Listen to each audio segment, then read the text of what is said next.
Okay, time to continue the battle between the two brothers. But first, I'm just gonna kill this guy here for cheap experience, and using Hellfire mainly for the extra power. I'm pretty sure I needed it in this case. Very glad he didn't miss there. But as you can see, that was a lot of experience, and Arthur really needs all he can get, because, well, when promoted, he'll become mounted, but anyway, now time to recruit. Like I've said in the previous part, I'm going to choose Johalva here. I often like to alternate between playthroughs, but I kind of prefer this guy in general.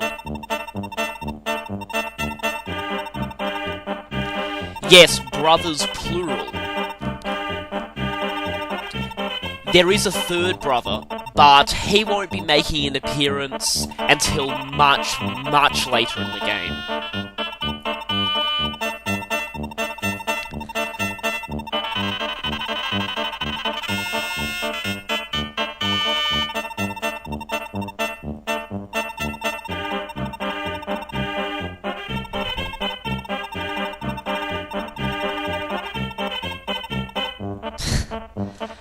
You know what, for some reason that line sounds suspiciously similar to another character in a certain fighting game that I've seen, but anyway, yes. Of course, the downside here is that Johan's squad are going to permanently become enemies.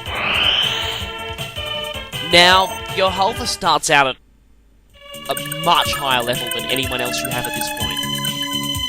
So he doesn't really need all that much experience. Now, I don't know why I'm making him retreat up there. I think it's out of paranoia for the fact that I think I had him get killed a few times. And right, yes, remembering to guard the castle here, because the extra defense and evasion helps, and because, well, I made the mistake of not guarding it once, and that was really embarrassing, and I plan to avoid that here. Right, now Oife took a bit of damage luring some of the enemies.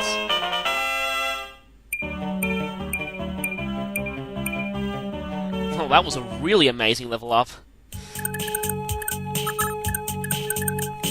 I think we'll be seeing, just on average, much better level ups than the first generation, overall. Yeah, just watch out for these people here.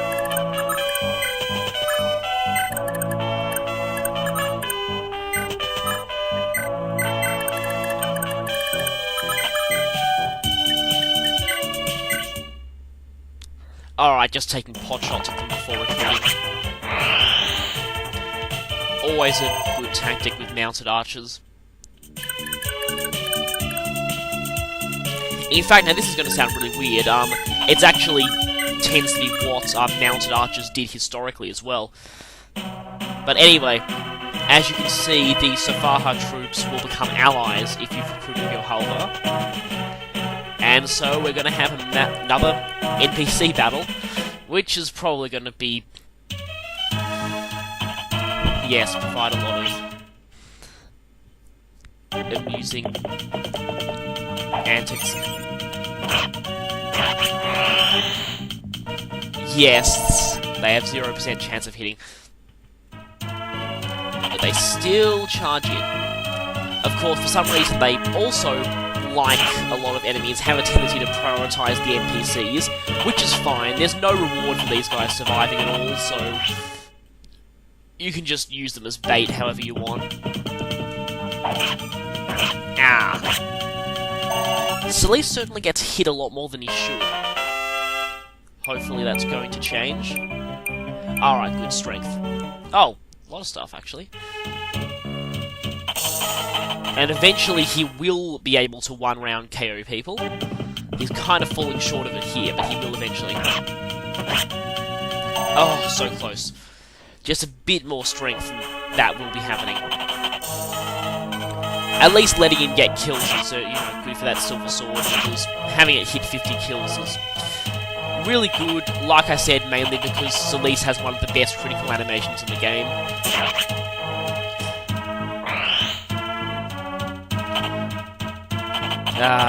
Your sacrifice was probably in vain, but who cares? Johan himself hits pretty hard, so you'll need to watch out for that. Of course, once you've recruited either one of the brothers, this event will occur.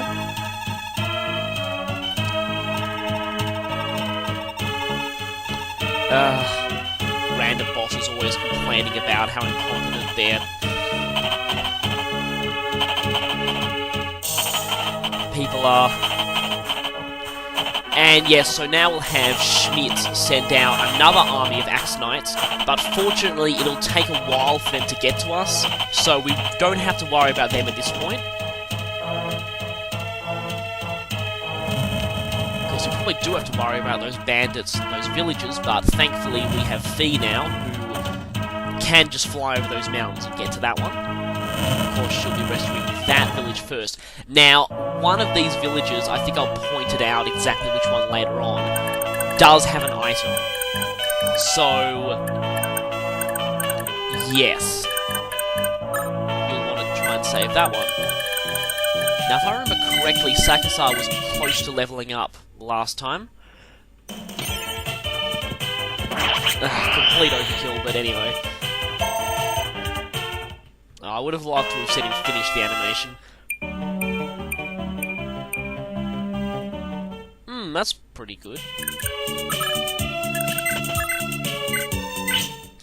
So yeah, Sakasar in a way kind of functions like a better version of Holland with Astra. Which is pretty good, although his sister kind of tends to edge him out, what with being a swordmaster and all. And now, right, now that we've pretty much seen off that attack, it's time to heal. And you'll want to try and heal with Julia as much as you possibly can, because... Again, not wanting to spoil anything, but she really does need experience. She can't actually fight at this point.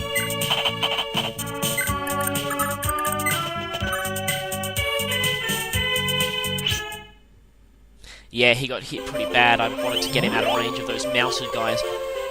Now, speaking of which, another thing I want to say is the choice between Johan and Johalva not only affects which of the characters joins you, but actually how you approach the next section of the chapter. Because, of course, as I've realised, recruiting Johalva makes this part slightly harder, but the part that comes afterwards much more manageable. Of course, it's kind of the other way around if you recruit Johan. Because, of course, now here, having to fight the mounted Axe Knights is, yeah, pretty annoying. But the difference being that if you choose to fight Johalva, and thus recruit Johan, then you'll have the mounted knights on your side and fighting the enemies on foot, which actually is probably a lot easier, but don't take my word for it, because I haven't actually done that in a long time. However, that will mean that this castle over here, Safaha, will be an enemy castle, which means that you'll have to actually take a pretty big detour with Celeste, go around that end, and then come back in order to go down, which is where you actually need to go. Yeah, it's a bit annoying. And I only just realised this, surprisingly, but yeah, that's Safaha, which, it was revealed in Chapter 5 that it's Holland's hometown.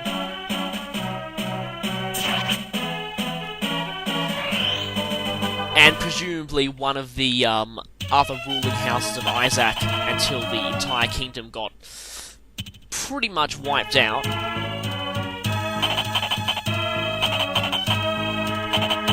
But thankfully, its royal family still has heirs. 3, actually. And now Johan is being really sneaky now, and I think he's trying to run back to the castle and get reinforcements, which, well, is something we can't let him do. Unfortunately, we're probably going to have to kill him at this point. I mean, if you really don't want to be that mean, you can just rush to the next castle and capture it and make him disappear, but yeah, most of the time you will have to kill him, because I don't think we can afford to have him...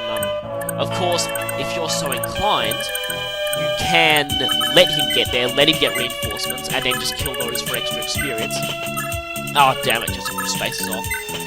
Because, of course, Johan and Johalva do have a battle conversation if they fight each other.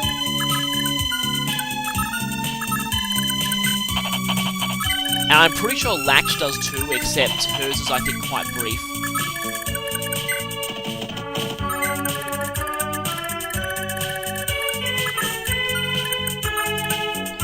Right, now, of course, annoyingly, the only two healers we have quite low movement ranges. Which is why I just randomly thought about this, which is why passing down the Libro staff is really useful, because it means that even if Rana can't actually reach someone, that doesn't stop her from healing altogether.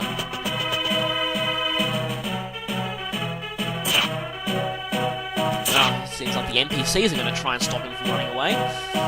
They're actually complying with my plans for once, although... Okay, I think you're going a bit too far. Okay, NPC, Johan must meet his end via my team, not by a generic NPC. And you'll see there, Johan's Vantage skill just activated. Yes, he has Vantage, so it means he strikes first when on low HP. Which we're probably going to have to contend with when we attack him. Now, unfortunately, I think I'm going to have to resort to having Boyfei just chase him down. Not too good for experience, but at least that'll get the problem of reinforcements out of the way. And of course, soon we'll have to fight these Axe Knights.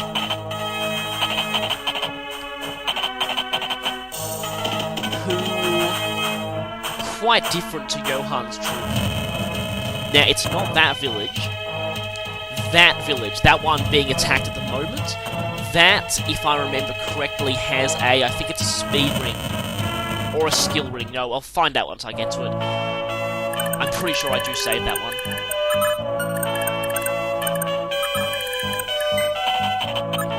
Right, now, it's time to move on towards Isaac. Interestingly, the supposed capital of this country isn't your final destination in this chapter. And Latch has been hurt quite a bit, which I don't think is good. And also, by the way, both Johan and Johalva start with very high love points towards Latch, so they're generally recommended choices for pairing her. And speaking of pairings involving them, of course, there's a pretty infamous thing regarding that. Of course, Johan and Johalva are the sons of Lex's brother, and they're completely obsessed with Latch. However, there's a possibility, and quite a likely possibility, in a lot of cases, that Latch could be Lex's daughter, in which case they're both obsessively in love with their cousin, which is kind of creepy. Well, not kind of, really creepy. That's probably the most famous cousin issue in this game, but there are more. There are more potential cousin pairings in the second generation. Yeah. If you're into that, well... I don't even want to think about it. Creeps me out. Anyway, next time we'll hopefully finish off Johan and find this other group of Axe Knights who are now being stupid and going around a cliff knowing they'll have to backtrack. Idiotic AI.